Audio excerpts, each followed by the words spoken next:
Hello racing fans, this is NASCAR Racing Fan 2015 back on their NASCAR review, and this one is on Kurt Busch. He is re-signing with Tony Stewart and Stewart Haas Racing in 2018. So after watching that phenomenal award show on Wednesday, you guys all know Kurt Busch won the biggest one-off moment of 2017. Last year, Kurt Busch won the greatest spectacle of racing, the glorious Daytona 500. He won the race with a daring move on Millennium March driver Kyle Larson and went on to win the Great American Race. What did he do in the remaining 35 races that season? Nothing! Kurt Busch was a mediocre top 15 car, tons of crashes and inconsistencies, and it was all capped off by a round of 16 elimination. Great failures at Chicagoland, and New Hampshire saw him bow down to a bunch of mid-tier teams. Yes, he lost to Kmart Racing and Ricky Stenhouse Jr. To be honest, even Austin Dillon and Ryan Newman put up a better fight that season. At least they were close to the round of 12. Kurt Busch was just as effective as NASCAR's ugly duckling in Clint Bowyer. Clint's sponsorless 14 Ford Fusion outperformed Busch almost all season long, besides the glorious second half. But Jeff Burton would probably disagree with you. But like I said, he won the Daytona 500. The only way to make the playoffs nowadays is to win or hope you catch a lucky break. I mean, Matt Kenseth almost got knocked out because of that ambulance issue. This season, Kurt Busch caught a lucky break at Daytona, while Bowyer finished 11th in regular season points and found himself screwed out of the playoffs. Wonderful. So my thoughts on Kurt Busch returning to the 41 in 2018. Thank goodness it happened. The last thing NASCAR needs is another big-name driver losing his ride to a no-name millennial. That just basically sums up the youth generation going on right now. We don't need more of it. Besides the failure of 2017, Kurt Busch has enjoyed great success racing in the highest spectacle, NASCAR. He is one of the few established drivers in the sport now with 29 wins and a title. He's had good runs like in 2015 and 2016 where he almost made it to the championship four. He needs to break through though. And as much as I like Cole Custer, he has plenty of time to develop and become a top prospect in NASCAR.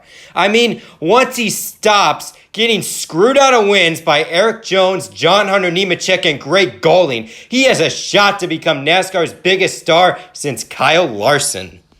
Adding into the Kurt Busch announcement is that Stewart Haas Racing announced its stellar crew chief lineup for 2017. Kevin Harvick will remain with Rodney Childers. The Ugly Duckling will remain with Mike Bugaravage, and hopefully will run up front and get accepted by top-tier sponsors. Looking at you, Aarons. In a shocking turn of events, old man Tony Gibson has decided to take his talents to the retirement home and ride away in the sunset with the Daytona 500. Or in other words, just take a random roll at the shop. Taking over for crew chief on Kurt Busch's car will be none other than Billy Scott. Personally, I hope Billy can succeed and find some success with Busch. Why, you ask?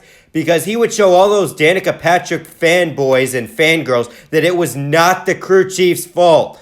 Danica Patrick gave Tony Gibson gray hairs how many cars she tore up. Once he was put with a real driver in Kurt Busch, they won 5 races together and made the playoffs every single year. My hope is that Billy Scott can shred all those years of terror and prove that he is a great crew chief and he will have a lot of success in the NASCAR Cup Series. Finally, we have John Klossmeyer heading to the 10 car in 2018. Before you guys start panicking, he's crew chiefing a real driver in Eric Almirola. This guy easily won the Pocono 400 with Kurt Busch as a relief role. You could say Choke Elliott blew it, but they single-handedly won that race. Pure effort. So to sum it all up, Stewart Haas Racing certainly made the right moves with their crew chiefs. And just maybe they can pull a miracle out of that flat box car known as the Ford Fusion and win a couple races. Next up, we're going to talk about the wonderful sponsorship scenarios going on at Stewart Haas Racing.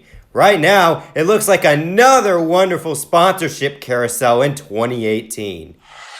All aboard, as this will surely be a ride worth taking. Kevin Harvick will have Jimmy John's and Busch Beer splitting the season. For me, if Jimmy John's and Busch Beer would be 18 and 18, they'd go half and half, it'd be fine. But the fact that they have Mobil 1 sponsoring races, when you have flaws all over the board in terms of sponsorship, is absolutely ridiculous. Kenneth M. Sullivan greatly took advantage of Richard Petty's handshake deals and terrible managing skills and will be the full-time sponsor on the 10.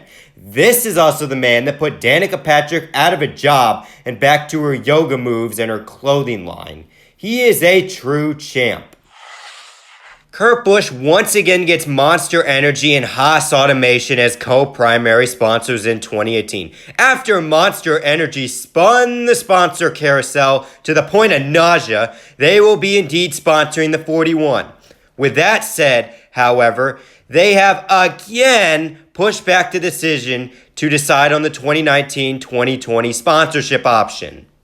The worst case scenario is Monster leaves the series sponsorship and NASCAR gets a second series title sponsor in 3 years. Right now, to be honest, it does not look bright as they are already looking for backup options. Luckily, our great leader Brian France said there is no concern to the fans. He is such a great thing to this sport and he really cares about our drivers, fans, and the sport. I mean, do you see his presence at NASCAR tracks and at the award show? He is a great role model, and he makes Dale Earnhardt Jr. look like a self-centered hog.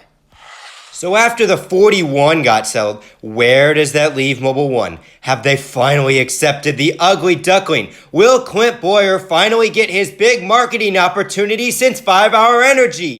Nope. They chose to jump on the Kevin Harvick bandwagon in 2018.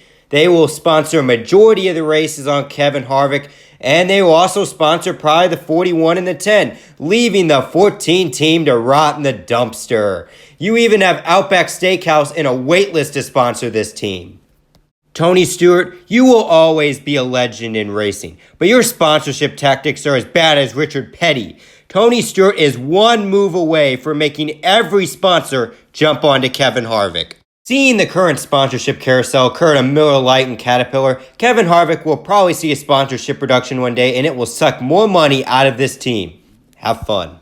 To a positive light, however, there are many sponsors that could finally join him and enjoy great success on the 14 car.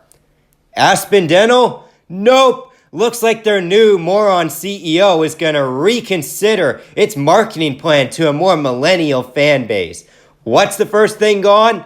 You guessed it, Tax Act. They jumped on the Danica Patrick bandwagon. Now they will likely get off and spend money on her yoga channel. Code 3, Clint Bowyer is not a big name, so he's probably out of luck. So in all fairness, it looks like another year of rejection and agony for the Duckling, as just 5 years ago he had so much power from 5-Hour Energy to completely run down Jeff Gordon. You guys might say to all this, well, life's a beach, and then you drive. To this saying, eventually lack of funding will be the death of possibly Clint Bowyer's career. Cole Custer has about 2 years before he gets a cup car. And guess what? He has Haas Automation and Code 3 Associates as sponsorship. Clint Bowyer will probably need to get a top tier dollar or perform, or otherwise he will probably be out by 2020. And my bold prediction, if this keeps going, Bowyer will be kicked out and Custer will be in as a rebrand to Smoke's legendary 14 machine. Similar to William Byron now, they bring back the old Office Depot and Old Spice liveries to attach this kid to Tony. So in all reality, time is ticking, Bowyer. So overall, Stewart Haas Racing seems to be making steady gains for 2018. Harvick will be up front as always, and Busch, Almirola, and Bowyer should be in the playoff mix for 2018. Too bad Tony Stewart in the front office has turned the organization into a one-team operation, and they will have mediocre results again in 2018. That Ford move is surely showing rust. So for Kurt Busch, it's good he didn't get replaced by another no-name driver for the 10,000th time, but he needs to start picking up his performance with Billy Scott and make it at least to the championship 4 and win a championship or something like that. But that probably won't happen because, like I said, Ford, they need to start pointing out the nose of the Ford Fusion, or they just need to bring up the Mustang. So it's going to be another fun year. So we're just along for the ride.